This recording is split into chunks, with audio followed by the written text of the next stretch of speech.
Mark again. I'm sorry this video took so long. It shouldn't have taken as long as it did, but my life has been a little bit hectic lately. Things have been crazy. It's nothing you want to hear about. This video is the topic requested in the comments from the last video. The topic is wants versus needs. This is a topic I hadn't really thought about before it was requested, so I didn't have any thoughts at the time. There is a previous version of this video, but it's 14 minutes long. You don't want to listen through that. It's mostly just ums and me considering thoughts that I'd never considered before, and I didn't really have my thoughts organized.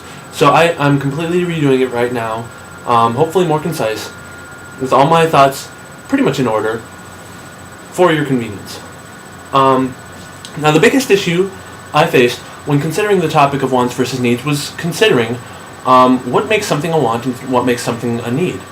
And these topics, these concepts, even though they seem fairly certain, are not actually as certain as they would appear to be. And I'm sorry if that seems a little ambiguous, but the realization I came to was that a big item that a lot of people would put under the wants category may not actually be a want, and that is happiness. And I'm going to ask you right now to consider, is happiness a want or a need?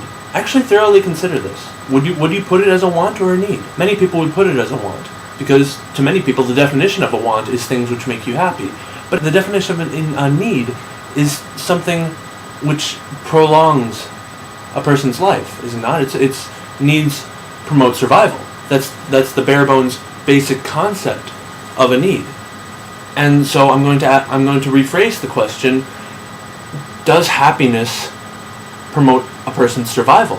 Think about this one, because a person's survival can be contradicted in many ways, and most of those, quite a few anyway, are related to happiness. You know, if people aren't happy, they have the potential to kill themselves. And not just kill themselves, kill others, hurt others.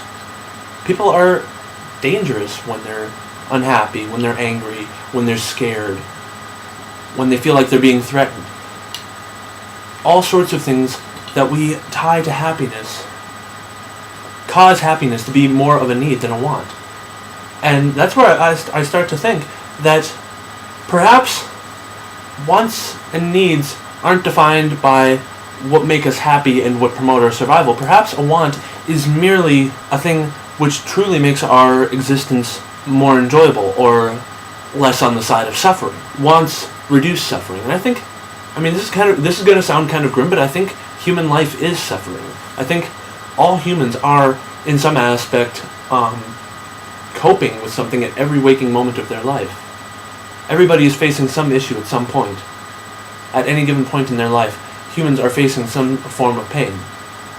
And it doesn't always show, but I think everyone has pain that they try to escape from at any given point in their life. And I think finding things which make us happy promote our existence, because it's like this. My train of thought ran out. Give me a moment. I think in order to properly find our wants, we need to find the things that are a lasting source of improvement in our lives. And I think we need to not be afraid to call certain things needs if we are lacking happiness in our lives. We shouldn't be afraid or ashamed to take pleasure in things when times are tough, when times are dark. I think the end result is that we are all human. We aren't machines, we're not robots. As much as some of us would like to be, myself included, I wish I was a robot, but we're not robots. We are emotional creatures. We are not always rational. We do not always act rationally. And I think that makes the difference, because it affects our behavior. It causes us to act in ways that even we sometimes don't comprehend. And it all ties to happiness. And I think the end result of this video is that happiness is not a want, it's a need, to a degree. I mean, I'm not going to pretend that there doesn't come a point when, okay, yeah, you got a ton of happiness here, and now because you're obtaining so much happiness, other people are suffering. There does come a point. There comes a point when needing happiness turns into greed. And I think that's the point where we need to reconsider. I think an excess of happiness is a want. I think just the right amount of happiness is a need. Those are my thoughts on the topic. Thank you for listening. Please subscribe. Mark Gorder, out.